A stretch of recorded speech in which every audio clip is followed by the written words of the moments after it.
સમાચારમાં આપ સૌનું હાર્દિક સ્વાગત છે। સમાચાર છે કે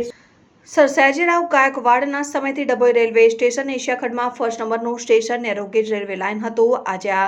લાઇન બ્રોડગેજમાં રૂપાંતર થયા બાદ ડભોઈથી મિયાગામ કરજણ રેલવે લાઇન ચાલુ કરવા તથા તણખલાથી નસવાડી તથા ડભોઈથી વાઘોડિયા સેવાલિયા તથા વડોદરાથી પાવાગઢ વાયા ડભોઈ બોડેલી જાંબુઘોડા શિવરાજપુર છોટાઉદેપુરથી વલસાડ છોટાઉદેપુરથી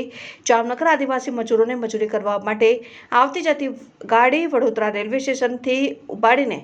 ડભોઈ રેલવે સ્ટેશનમાં પાર્કિંગની જગ્યા આપે તેમજ ડભોઈ નેરોગેજ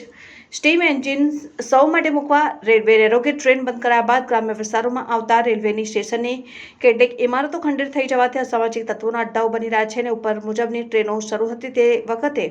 મુસાફરો માટે ઉપયોગમાં હતી અને રેલવે લાઇનો બંધ થયા પછી આદિવાસી વિસ્તારો